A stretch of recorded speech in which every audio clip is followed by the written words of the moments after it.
Hello student. Today we learn history of novel. इयत्ता 12वीच्या सिलेबसमधील 4.1 history of novel हा topic आजच्या पिरियडला आपण पाहायचा आहे. आता हा जो काय असणारा टॉपिक जो आहे तो इयत्ता 12वीमध्ये तो त्या ठिकाणी 4 मार्कासाठी विचारला जातो.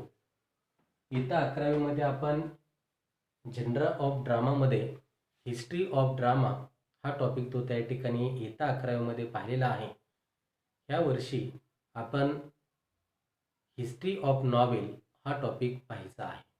आता सुरुवातीला 18th century a gifted to the English literature the periodical essay and novel.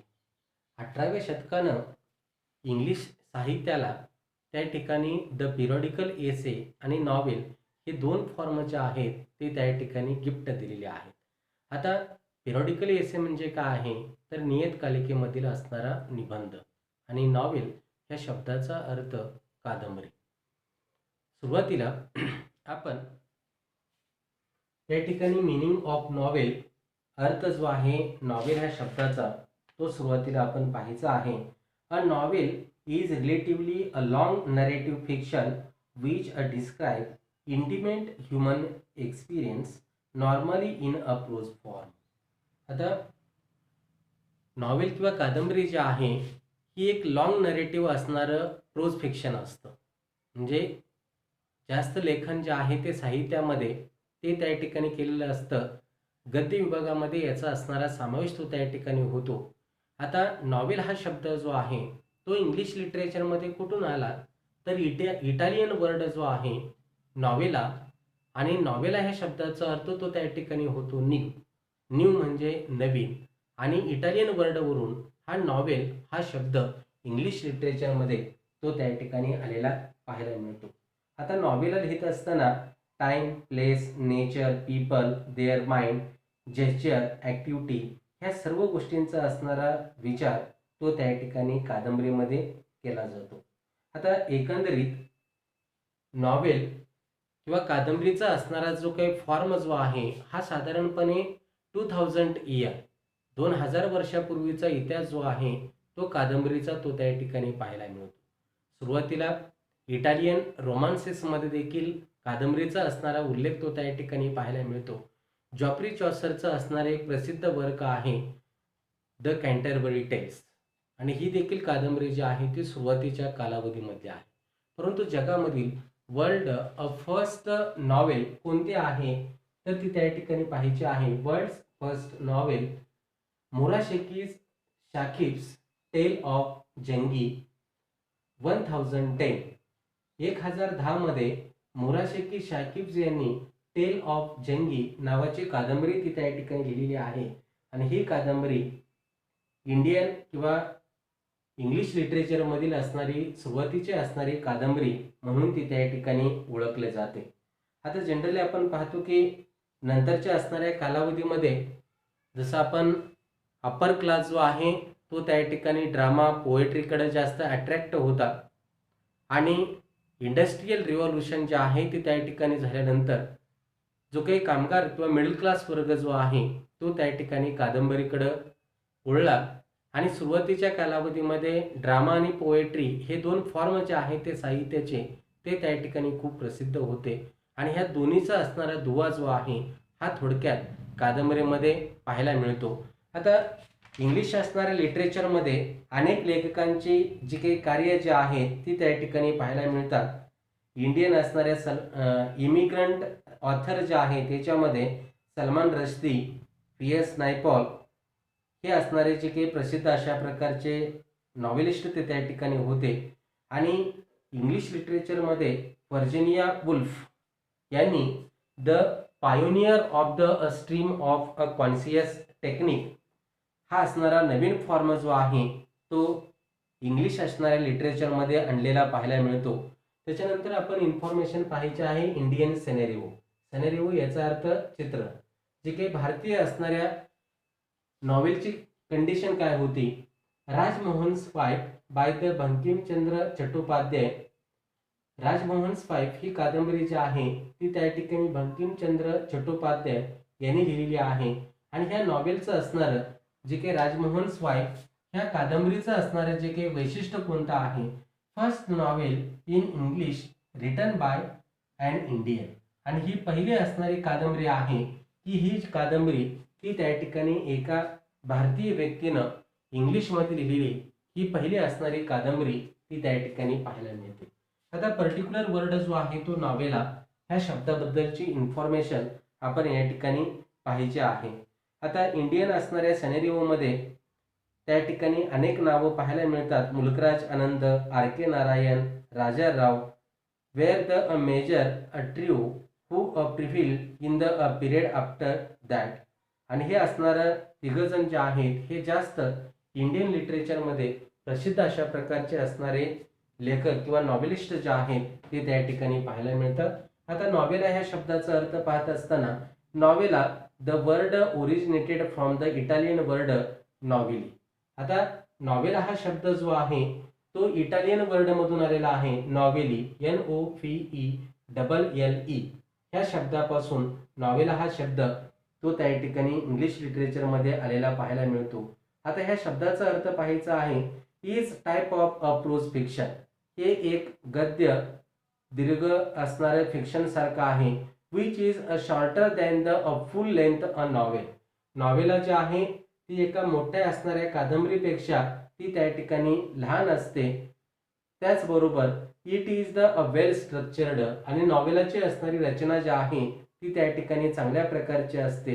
Eight a short narrative often a सटायरिक and a realistic is a tone. आता जनरली आपण पाहतो की नॉवेलामध्ये वर्णन जे आहे ते एकतर सटायरिक असतं म्हणजे उपासात्मक असतं, आणि रिअलिझमला वास्तववादाला धरून नॉवेलामध्ये असणारं वर्णन जे आहे ते त्या ठिकाणी पाहायला मिळतं. It is usually a focused a one incident issue with a one or a two main character take a place a small a tradition some of the a famous a novels in English. आता generally आपण पाहतो की novella ह्या शब्दाचा अर्थ थोडक्यात तुम्ही लक्षात घ्यायचा आहे. नॉवेला जी आहे एकतर कादंबरीपेक्षा ती त्या ठिकाणी लहान असते आणि शॉर्ट स्टोरीपेक्षा ती त्या ठिकाणी मोठी असते. म्हणजे शॉर्ट स्टोरी आणि नॉवेल या दोन्हीमधला असणारा दुवा जो आहे तो त्या ठिकाणी नॉवेला असते. आता याच्यामध्ये सटायरिक आणि रिअलिझमला धरून इन्फॉर्मेशन ती त्या ठिकाणी दिली जाते. याच्यामध्ये एक किंवा दोन असणारी मेन कॅरेक्टर असतात आणि एकाच इव्हेंटवरती नॉवेला जी आहे ती त्या ठिकाणी लिहिली जाते. आता इंग्लिश लिटरेचरमध्ये the heart of darkness by the Joseph Conrad, the turn of the screw Henry James, आणि बिली बर्ड एक अमेरिकन असणारे नॉवेलिस्ट होते. त्यांनी बिली बर्ड ही असणारी कादंबरी लिहिलेली आहे, written by the Herman Melville.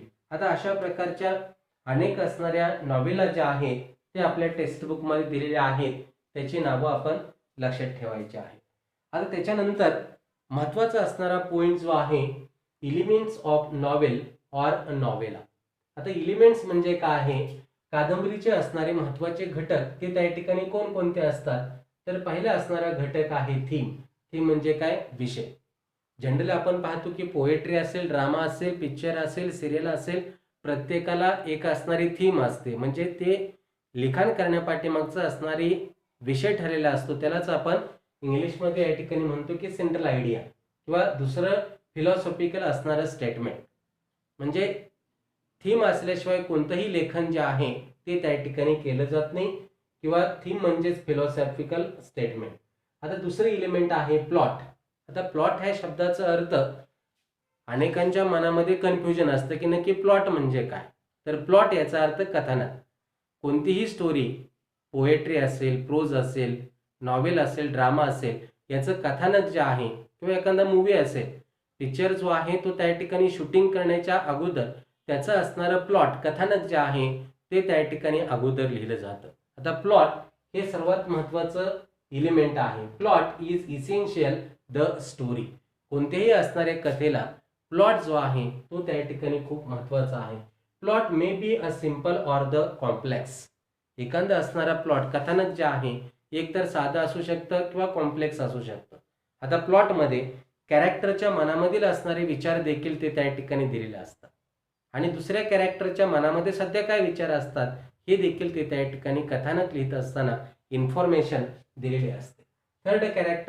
Third element जे आहे कॅरेक्टर म्हणजे काय, पात्र. त्या स्टोरीमध्ये किंवा कादंबरीमध्ये कोणकोणते कॅरेक्टर आहेत. Characterization is related to the plot. हे जे काय असणार पात्र जे आहेत ती त्या ठिकाणी कथानकाशी संबंधित असतात.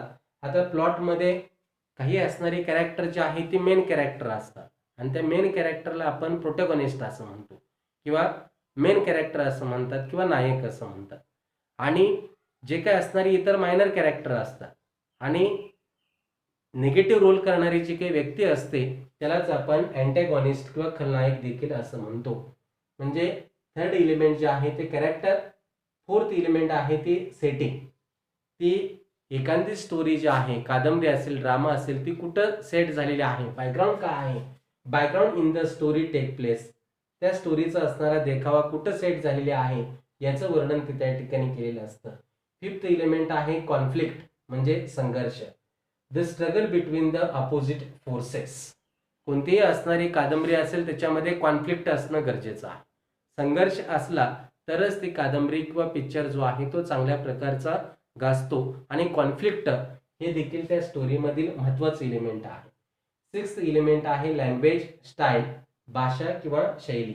The language and the technique used by the author for narration.